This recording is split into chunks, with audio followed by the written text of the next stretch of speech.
Welcome back to the Medcurity podcast. Today we are talking about how your vendors and partners can affect your security and HIPAA compliance. When most people think about compliance, they picture internal work, the firewall, access controls, staff training, and the annual audit.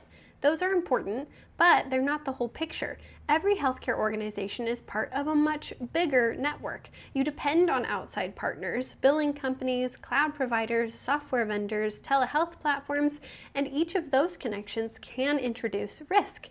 This episode will walk through what that means, how to manage it, and how to make sure that your vendors actually strengthen your program instead of exposing it. Let's start with the big idea.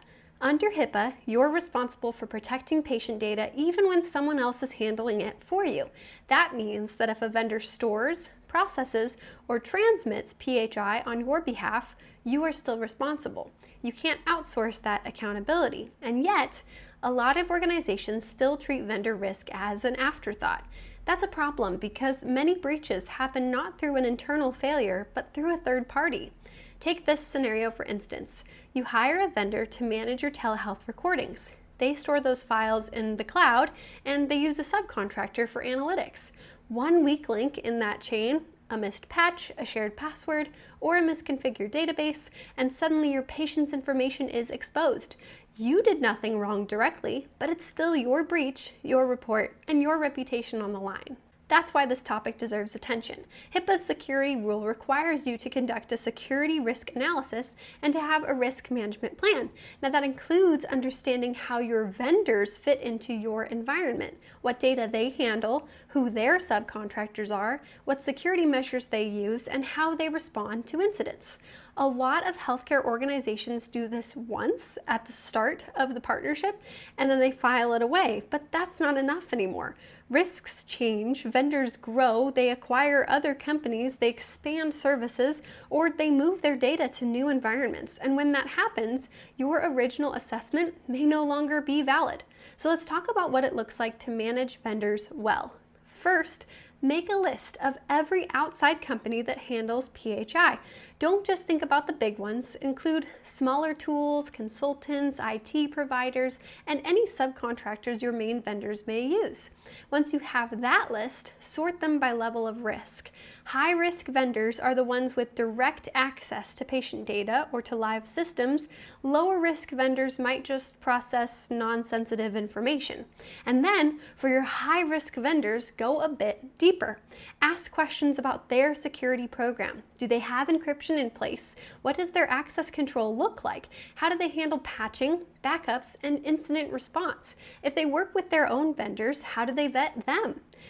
This isn't about micromanaging, it's about knowing the facts so that you can make good decisions. And next comes the contract. Your business associate agreement is one of the most important tools that you have. It should include specific details about breach notifications, data handling, subcontractor responsibilities, and what happens when the relationship ends. But again, that's just the start. After signing, you need to stay in touch about this. Review your vendor's performance and check that their controls are still strong. Ask for updates if they've had any changes or if they've added any new services. Think about it like any other area of compliance. If it's not reviewed regularly, it's not really being managed. Now let's move to what happens when things go wrong. If a vendor experiences a breach, you need to know exactly how it affects you. Your incident response plan should include vendor scenarios, who notifies whom, how quickly, and what steps that you both take to contain the damage. A breach at a vendor can become your problem overnight, so preparation matters.